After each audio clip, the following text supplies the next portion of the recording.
One of the most well-known YouTubers in the urban exploration space is Urbex Hill. Real name Christopher Hill, he explores everything from abandoned factories to houses and even abandoned hospitals. Chris always explores these places alone and at night, which makes his videos even more unnerving. This time he is exploring a Masonic temple. This specific temple was built in 1916. Masonic temples were used by the Freemasons to perform their meetings, ceremonial events, and rituals. Only the powerful elites were accepted into Freemasonry. In the early 1900s, Freemasonry was extremely prevalent in Cleveland, Ohio, due to the high status and rich members of the Freemasons who lived there at the time. The building Chris is exploring is in Cleveland, Ohio, and has been abandoned for over 50 years. And when Chris enters the building, you can see the condition of the over century-old building. As well, you can see just the sheer size of the building from the inside and the outside. Chris finds a lot during his exploration, from chairs to buckets and even a safe that had been opened. He also points out the sturdiness of the structure, saying how he feels like it's about to cave in. It's sad to see what was once a beautiful piece of architecture in such condition.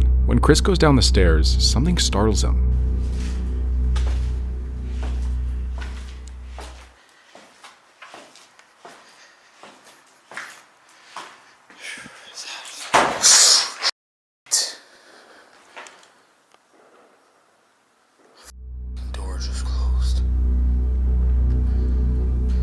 Although right next to him, it wasn't enough to scare Chris off. He decides to enter the room where the door just slams shut.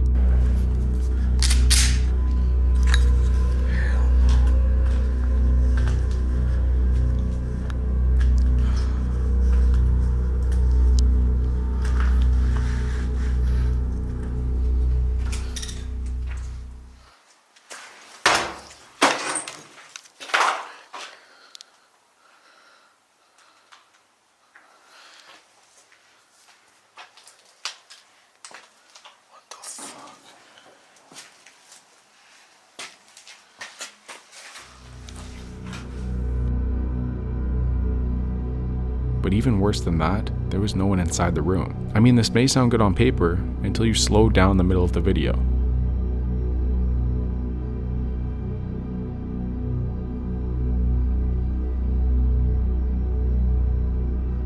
A figure can be seen, quickly retracting its head behind the door before slamming it shut, right in front of Chris just 10 seconds later. This is especially dangerous because squatters can become quite hostile with people exploring what they consider their home. They know the place better than anyone else, and with evidence of the door slam earlier, the person could be hiding in the shadows anywhere around the building, waiting to ambush Chris. But when he checks the door, the footage is in one continuous clip, and it doesn't make sense where a person could have gone given the size of the room. Maybe you could have chalked it up to the wind, but upon entering, there appears to be no open windows where wind could have made it slam shut with that aggression. He continues to explore the building, even hearing gunshots when exploring one of the more open areas.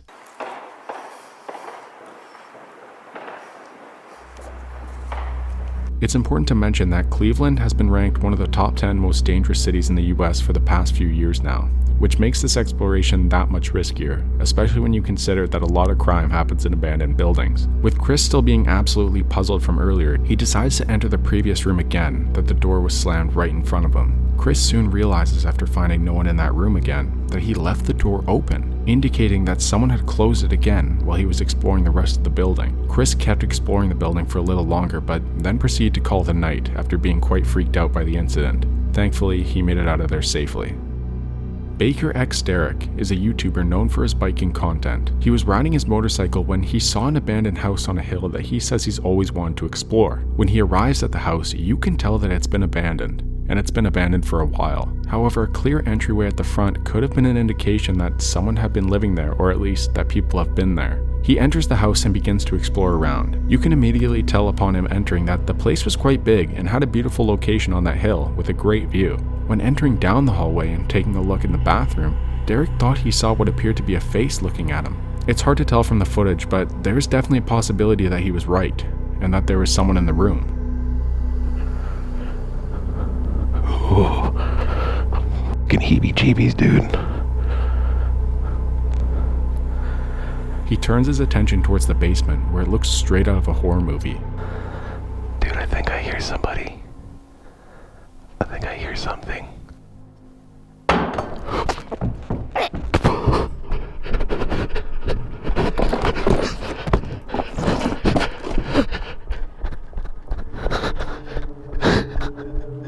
He hears what sounds like something being thrown and scrambles to make it out of the house, even tripping on the way out. When looking back at the footage, you can see that there are some sort of blinds covering the windows down there. A lot of the times, squatters will make a noise as a warning to drive off explorers and other unwanted visitors before things could become violent. It's a good thing that Derek took the warning and got out of there before things could go bad. He did actually end up returning to the house, where he found it to be double boarded up this time and the place completely destroyed. There was graffiti everywhere, the walls were destroyed, some of the windows had been smashed. There was no way to get in, but the place was just destroyed. Wow, a bunch of literal came over here and just f***ed it all up like a bunch of they are.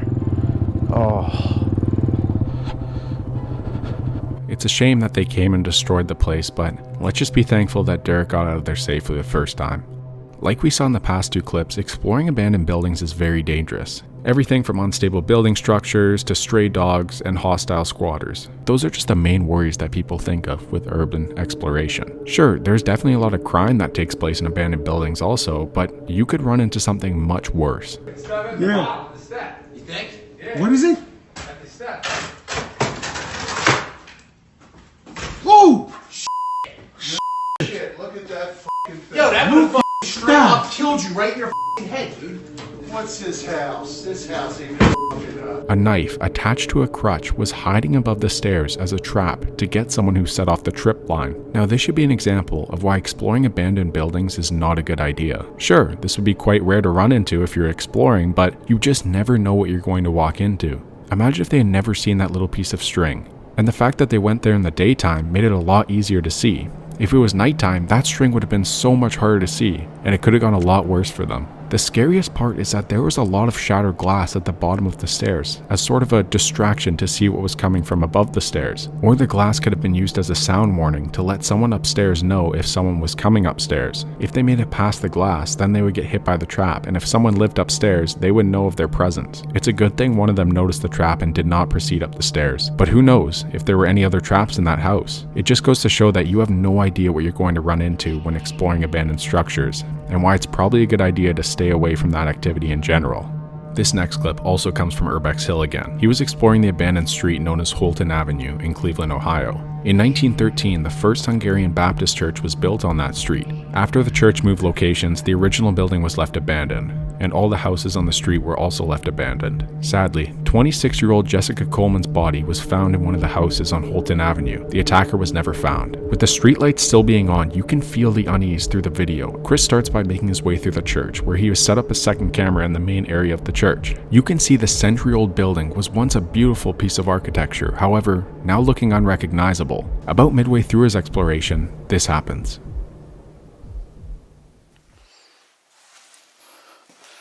That's weird.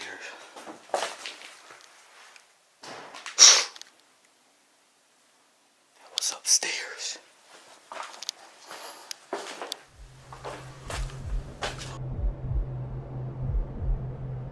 When he goes back up to check the main room of the church, he realizes that one of the doors that was not closed before is closed now. He looks in the room with the closed door.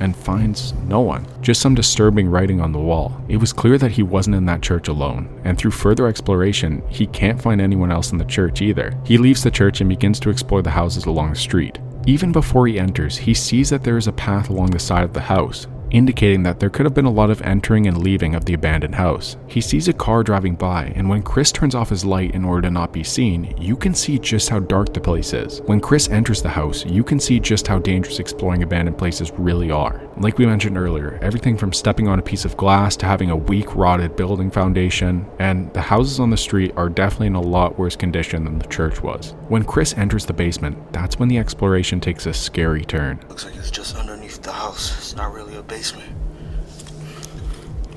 Still creepy.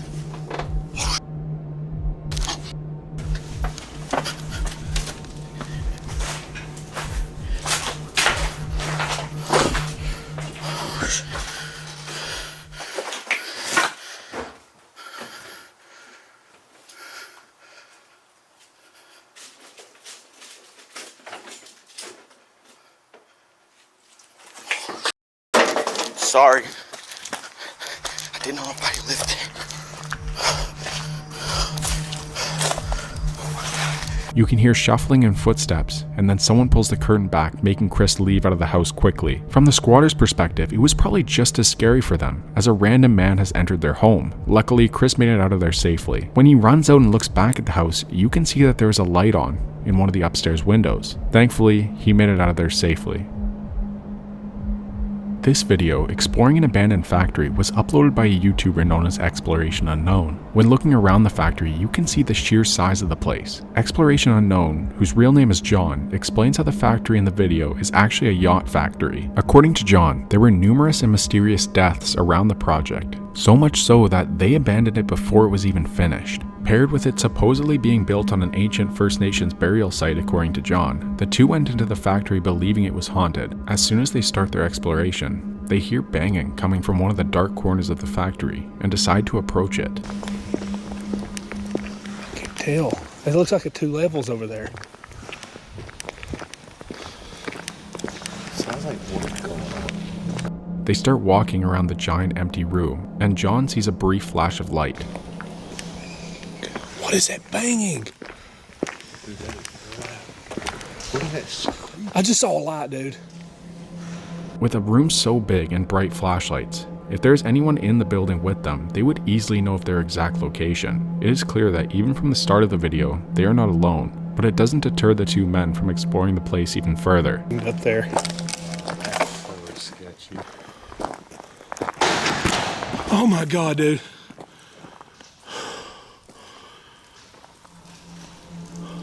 After a loud bang can be heard, it is clear that someone is upstairs. After listening further, the two men come to the conclusion that there might be multiple people up there. I know. There's got to be somebody in here with us.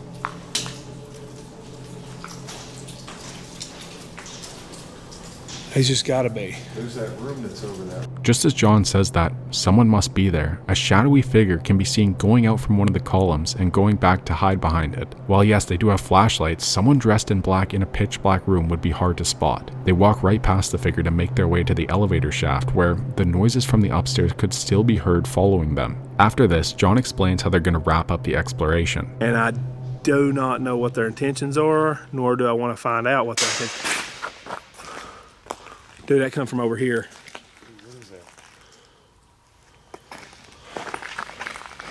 Holy shit, get out of here. Oh my God, dude.